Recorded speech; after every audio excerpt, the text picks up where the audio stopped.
Hello students, continuing to the notes of the first chapter. Now today we are going to deal up with the first section of the chapter, that is the French Revolution and the ideas of nation.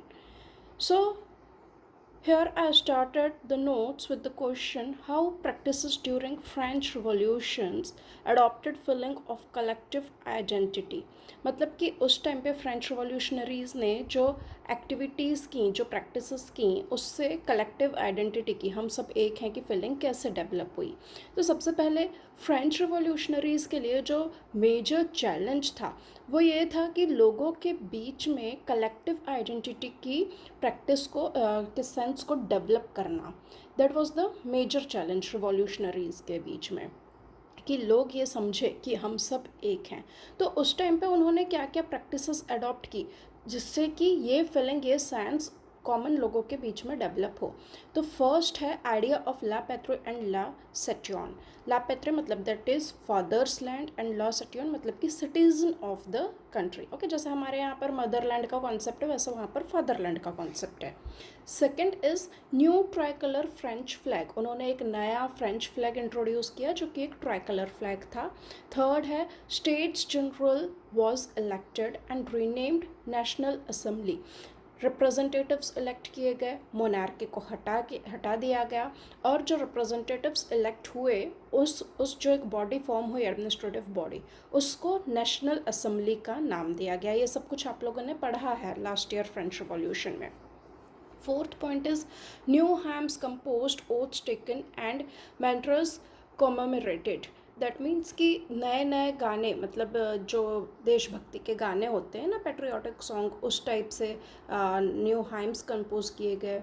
Oaths ली गई मतलब कि शपथ ली गई कि हम देश के लिए काम करेंगे. और जिन लोगों ने अपनी जो हम शहीद बोलते हैं, जिन लोगों ने अपनी जान कुर्बान की है देश के नाम पर, उनको उनकी लाइफ को, उनकी सेक्रीफाइस को याद किया गया, उनको मतलब एक शहीद का दर्जा दिया गया.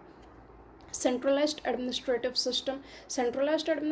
सिस्टम मतलब कि एक सिस्टम ही सारी चीज़ को एडमिन करेगा, लेवल्स नहीं रहेंगे एडमिनिस्ट्रेटिव सिस्टम में.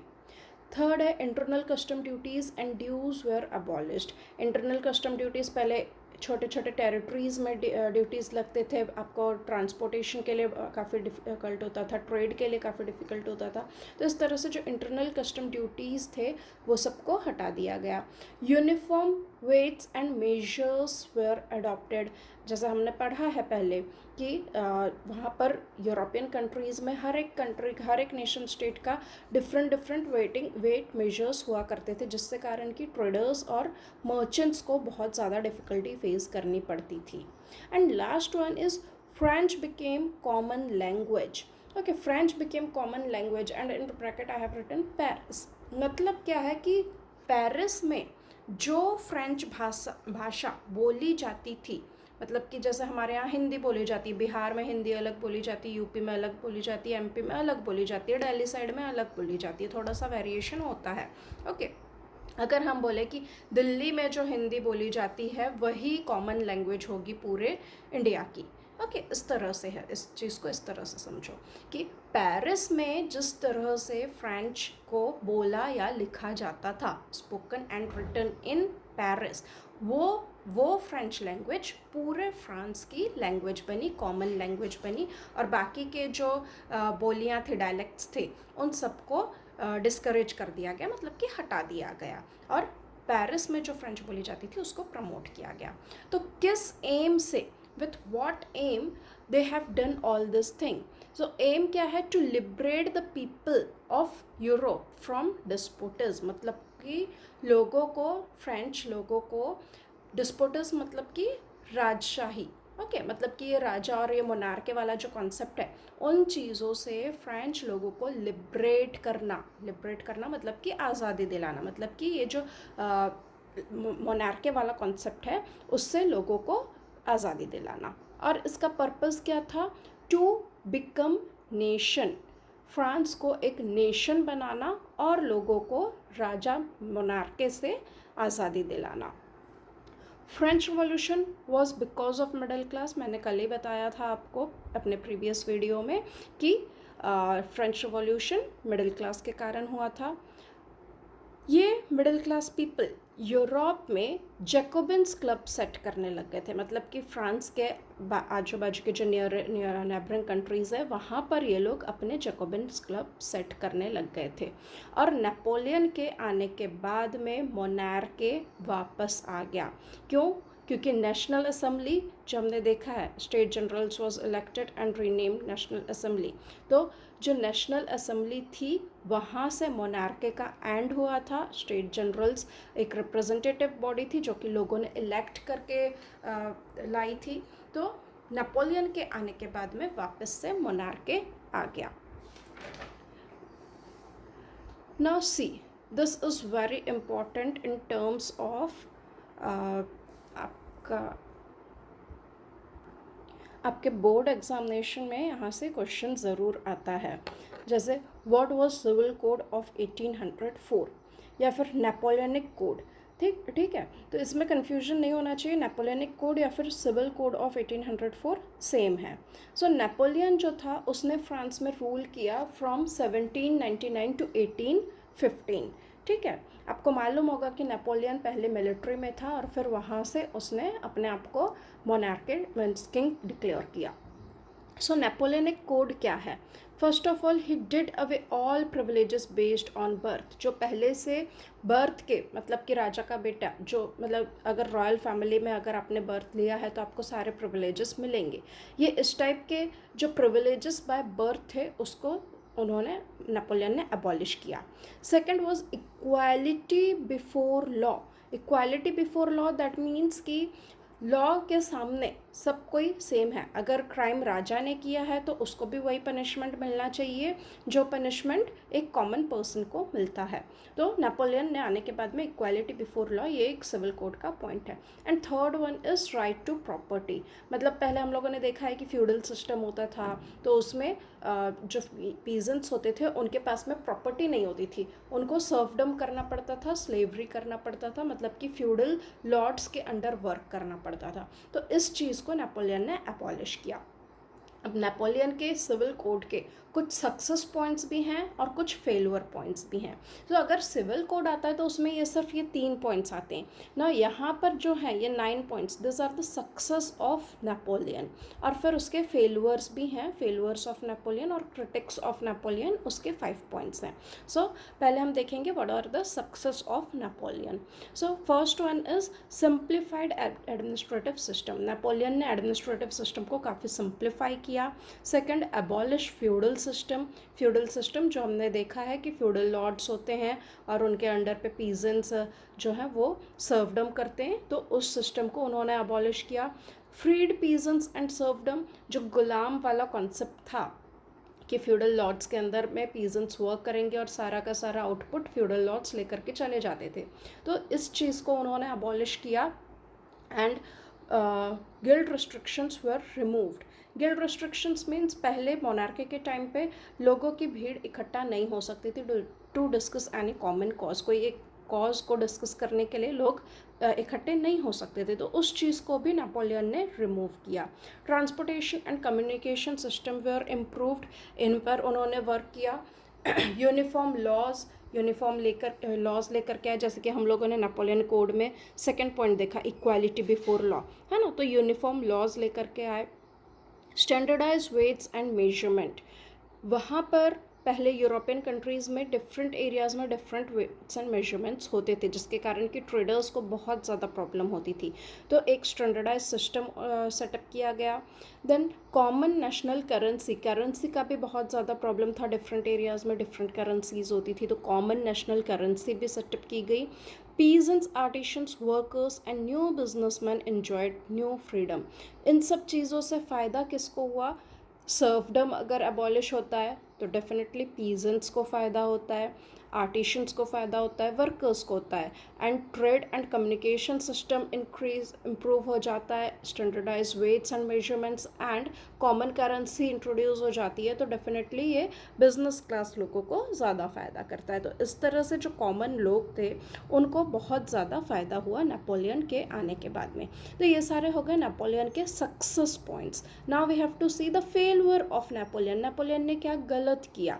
सो failure of Napoleon, first one is he increase tax. उन्होंने टैक्स इंक्रीज कर दिया. पहले ही हमने देखा है कि लोगों को प्रॉब्लम होती है टैक्स पे करने के लिए, क्योंकि थर्ड स्टेट पीपल हमने देखा है कि फ्रेंच रिवॉल्यूशन के टाइम पे कि वॉक डाउन क्यों करते हैं, क्योंकि टैक्स इंक्रीज़ किया जाता है.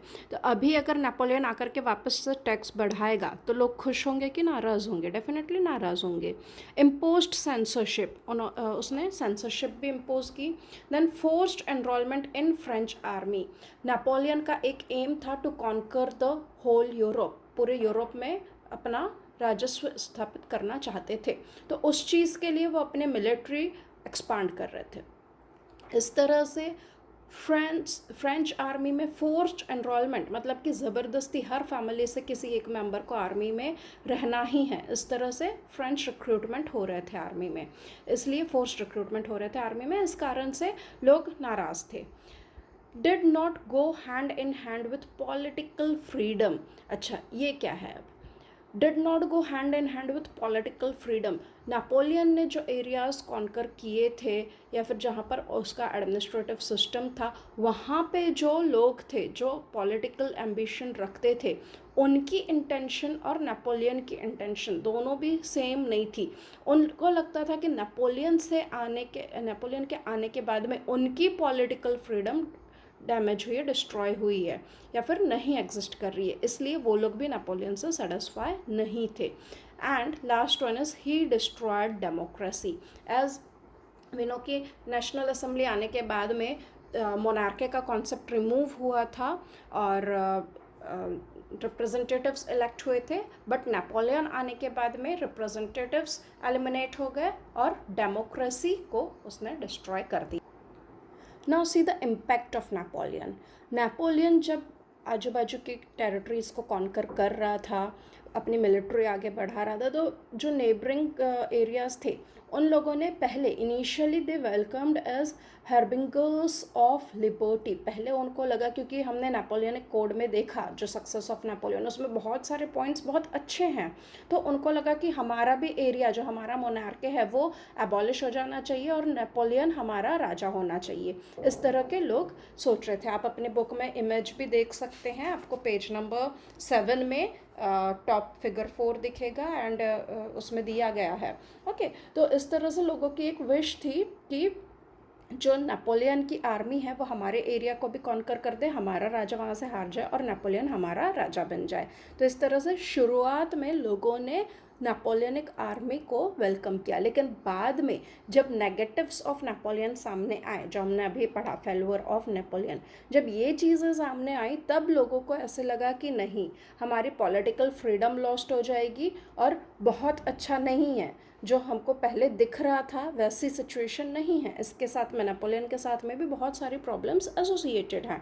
इसलिए बाद में जो नेपोलियन आर्मी थी उसको लोगों ने वेलकम नहीं किया, या फिर आप बोल सकते हैं कि उसका अपोज करना शुरू कर दिया. ठीक है. Now come to second section, the making of nationalism in Europe. Nationalism की शुरुआत कैसे हुई यूरोप में? तो अभी तक के हमने जो French revolution, Napoleon, national assembly, ये सब कुछ देखा, ये सिर्फ आपको एक आइडिया दिलाने के लिए था कि फ्रांस से ही यूरोप में नेशनलिज्म की फीलिंग स्प्रेड हुई, इसलिए पहले फ्रांस के बारे में डिस्कस किया गया है. अब हमको देखना है कि पूरे यूरोप में ये फीलिंग कैसे स्प्रेड हुई. तो पहले कोई नेशन स्टेट का कॉन्सेप्ट नहीं था यूरोप में 18th सेंचुरी तक के, क्योंकि लोगों को कलेक्टिव बिलोंगिंग या कलेक्टिव आइडेंटिटी की फीलिंग ही नहीं थी. क्यों नहीं थी? क्योंकि अगर आप वहाँ पर देखेंगे पॉलिटिकल सिचुएशन या फिर कल्चरल सिचुएशन उस टाइम की 18th सेंचुरी की, तो आपको समझ में आएगा कि वहाँ पर बहुत ज़्यादा डाइवर्सिटी थी. ओके, जैसे एग्जांपल के लिए आपकी बुक में दिया गया है कि जैसे हैब्सबर्ग एम्पायर है. हैब्सबर्ग एम्पायर के ये सारे रीजन पार्ट्स हैं, Alpine region, Tyrol, Austria. Okay, ये सारे रीजन उसके पार्ट्स हैं. अब वहाँ पर अगर हम लैंग्वेज देखें तो एरिस्टोक्रेसी जर्मन लैंग्वेज बोलती थी, वहीं लोम्बार्डी एंड वेनेशिया रीजन में इटालियन लैंग्वेज बोली जाती थी. तो एक एम्पायर में इस तरह से लैंग्वेज डिफरेंस था. सिमिलरली हंगरी में मैग्यार 50% पॉपुलेशन मैग्यार लैंग्वेज बोलती थी। वैसे ही ग्लेशिया में एरिस्टोक्रेसी जो है वो पॉलिश लैंग्वेज बोलती थी और जो कॉमन पीपल थे वो ग्लेशियन लैंग्वेज बोलते थे। तो इस तरह से छोटे छोटे, अगर आप यूरोपियन कंट्रीज़ को देखेंगे तो उनकी टेरिटरीज बहुत छोटी छोटी है। ओके, इंडिया जैसे बहुत बड़ी नहीं, हमारे एक स्टेट के बराबर उनका पूरी की पूरी कंट्री है। तो इतनी छोटी टेरिटरी में इतना ज़्यादा वेरिएशन ऑब्वियसली लोगों के बीच में ये फीलिंग क्रिएट नहीं करेगा कि कलेक्टिव आइडेंटिटी की। तो इस तरह से लोगों में सेंस ऑफ पॉलिटिकल यूनिटी वो डेवलप ही नहीं हो पा रही थी क्योंकि इतने डिफरेंसेस के कारण। Section 2.1 aristocracy and the new middle class. अब एरिस्टोक्रेसी क्या है? They were united by common way of life. उनका जो लाइफस्टाइल था वो सेम था, कॉमन था। दे ओन स्टेट्स, वो प्रॉपर्टी होल्डर्स थे, उनके पास में बहुत ज़्यादा लैंड थी। वो फ्रेंच बोलते थे। Almost all aristocracy in Europe they were speaking French, सभी फ्रेंच बोलते थे।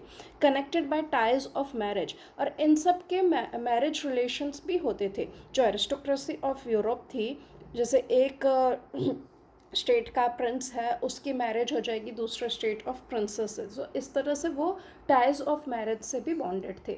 न्यूमरिकली दे वर स्मॉल, ऑब्वियसली जो राजा या इनका फैमिली थी वो ग्रुप में बहुत छोटे थे, नंबर्स में बहुत छोटे थे, लेकिन वो ज़्यादा पॉपुलेशन को कंट्रोल करते थे। वैसे पीजेंट्री ऑब्वियसली पॉपुलेशन में ज़्यादा थे। वेस्टर्न यूरोप में ये कॉन्सेप्ट था कि they were having some land, small land होती थी, या फिर टीनेंस का कॉन्सेप्ट था। टीनेंस मतलब कि रेंट पर, वो लैंड पर वर्क कर सकते थे ऑन रेंट, ठीक है। और ईस्टर्न एंड सेंट्रल यूरोप में क्या कॉन्सेप्ट था? ईस्टर्न एंड सेंट्रल यूरोप में सर्वडम का कॉन्सेप्ट था, मतलब कि स्लेवरी, दास प्रथा, मतलब कि लैंड नोबल्स की होगी और उस पर slaves, as a slaves peasants work करेंगे। ये कॉन्सेप्ट ईस्टर्न और ईस्टर्न एंड सेंट्रल यूरोप में था। New middle class, now here the word new middle class, why this new word is used? क्योंकि पहले सिर्फ एरिस्टोक्रेसी और पीजेंट्री होती थी, पहले मिडिल क्लास नहीं होता था। मिडिल क्लास का कॉन्सेप्ट कब से आया? जब से बिजनेस एक्सपांड हुआ, प्रोफेशनल्स बने, एजुकेशन एक्सपांड हुआ, तब से मिडिल क्लास का कॉन्सेप्ट आया। अदरवाइज पहले सिर्फ एरिस्टोक्रेसी और पीजेंट्री होते थे। तो न्यू मिडिल क्लास क्या है? They emerged because of industrial revolution. Industrial revolution के कारण क्या हुआ? ट्रेडिंग बढ़ी तो बिजनेस बढ़ा तो लोगों के पास में पैसा आया। इंडस्ट्रीज रन करने के लिए एजुकेटेड लोग चाहिए थे, इसलिए एजुकेशन की इम्पोर्टेंस आई, इसलिए लिटरेसी रेट बढ़ा। तो जो न्यू मिडिल क्लास है वो इंडस्ट्रियल रिवॉल्यूशन के कारण आया, ठीक है। और industrial revolution is very recent, okay, 200 years before just हुआ है। तो पहले मिडिल क्लास का कॉन्सेप्ट नहीं था, ये इंडस्ट्रियल रिवॉल्यूशन के बाद में आया। ये जो मिडिल क्लास पीपल थे ये एजुकेटेड होते थे, बिकॉज ऑफ एजुकेशन के कारण वो लिबरल्स होते थे, और वो उन्होंने ही idea of national unity propose किया कि देश एक होना चाहिए, ये आइडिया उनसे ही आया। और उन्होंने एरिस्टोक्रेसी अबॉलिश करने का भी आइडिया सजेस्ट किया। तो न्यू मिडिल क्लास क्यों न्यू लिखा गया है ये आपको समझ में आना चाहिए, क्योंकि पहले ये नहीं होते थे, बाद में आए इंडस्ट्रियल रिवॉल्यूशन के बाद में। तो इस तरह से सोसाइटी 3 में डिवाइडेड हुई, aristocracy, peasantry and new middle class. What did liberal nationalism stand for? Liberal nationalism क्या है? अब जो लिबरलिज्म है वो लैटिन वर्ड से डिराइव होता है, जिसका मतलब है कि फ्री। तो लिबरलिज्म क्या होता है? मिडिल क्लास ने ये कॉन्सेप्ट लेकर के आई, और उनके अकॉर्डिंग 2 टाइप की लिबरलिज्म होनी चाहिए। First one is political liberalism and second one is economical liberalism, ठीक है। पॉलिटिकली लिबरलिज्म होना चाहिए एंड इकोनॉमिकली लिबरलिज्म होना चाहिए। नाउ पॉलिटिकल लिबरलिज्म क्या है? फर्स्ट पॉइंट है equality of all before law. Political liberalism मतलब कि सब लोग लॉ के सामने इक्वल होना चाहिए, फिर वो राजा हो या फिर एक कॉमन पर्सन हो। फ्रीडम फॉर इंडिविजुअल, जैसे हमने देखा है कि पहले लोगों की गैदरिंग इन सब चीज़ों पर बैन थी, वो लोग अपने थॉट्स एक्सप्रेस नहीं कर सकते थे, फ्रीडम ऑफ स्पीच नहीं था। तो इस तरह से इंडिविजुअल फ्रीडम होनी चाहिए। एंड ऑफ एरिस्टोक्रेसी, मोनार्क के एंड होना चाहिए, राजा वाला कॉन्सेप्ट एंड होना चाहिए, एंड कॉन्स्टिट्यूशन एंड पार्लियामेंट वाला सिस्टम आना चाहिए। तो एक राजा अगर जाएगा तो कॉन्स्टिट्यूशन आना चाहिए और रिप्रेजेंटेटिव ऑफ गवर्नमेंट होना चाहिए थ्रू पार्लियामेंट, मतलब कि पार्लियामेंट वाला कॉन्सेप्ट आना चाहिए। और इन सबको जो रिप्रेजेंटेटिव्स रहेंगे पार्लियामेंट को, उनको डेफिनेटली वर्क करने के लिए कुछ सेट ऑफ रूल्स चाहिए होते हैं, जिसके लिए कि कॉन्स्टिट्यूशन बहुत ज़्यादा ज़रूरी है। ये हम सिविक्स में पढ़ते ही हैं।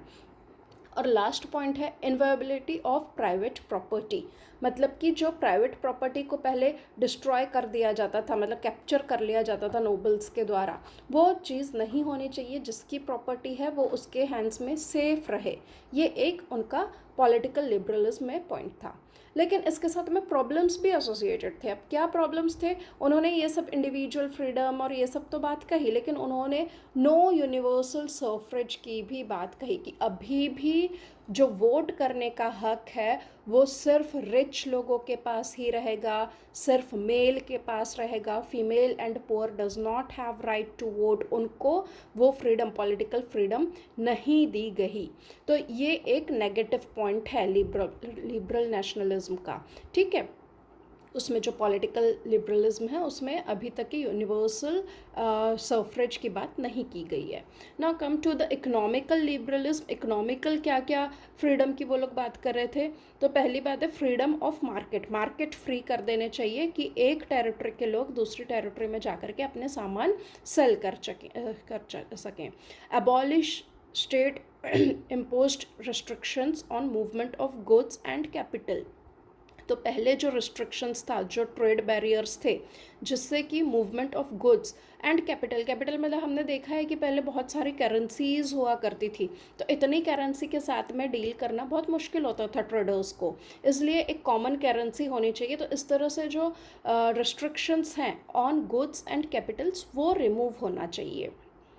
What obstacles were faced by new commercial class? जो नए इंडस्ट्रियल रिवॉल्यूशन के बाद में मैंने बोला ना कि इंडस्ट्रियल रिवॉल्यूशन आने के बाद में ट्रेडर्स इम्प्रूव हो रहे थे, बिजनेस इम्प्रूव हो रहे थे। सो जो न्यू कमर्शियल क्लास है इसको क्या प्रॉब्लम आ रही थी?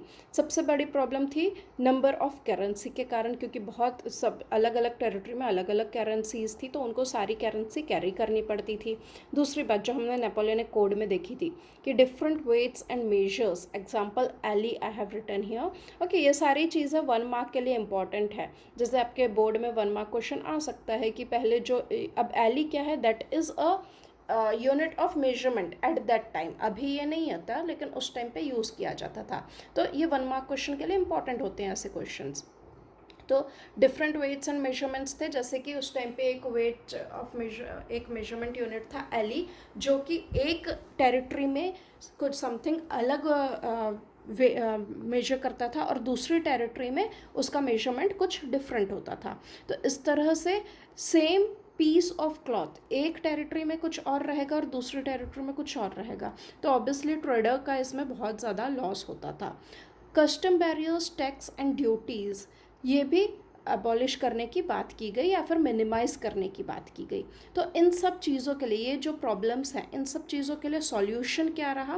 Creation of a unified economic territory, एक यूनिफाइड इकोनॉमिक टेरिटरी बनाई जाए जिसका कि नाम दिया गया ज़ोल्वेरीन। ओके, अब ये ज़ोल्वेरीन भी इम्पॉर्टेंट है फॉर 3 मार्क्स, फॉर 1 मार्क्स, कि ज़ोल्वेरीन क्या है। अगर सिर्फ इतना आता है तो 1 मार्क में आपको लिखना है creation of unified economic territories. अब 3 मार्क्स के लिए आता है तो आपको प्रॉब्लम्स एसोसिएटेड भी बतानी है, सॉल्यूशन क्या है वो भी बतानी है, और ज़ोल्वेरीन के थ्रू क्या क्या चीज़ें सजेस्ट की गई वो भी बतानी है।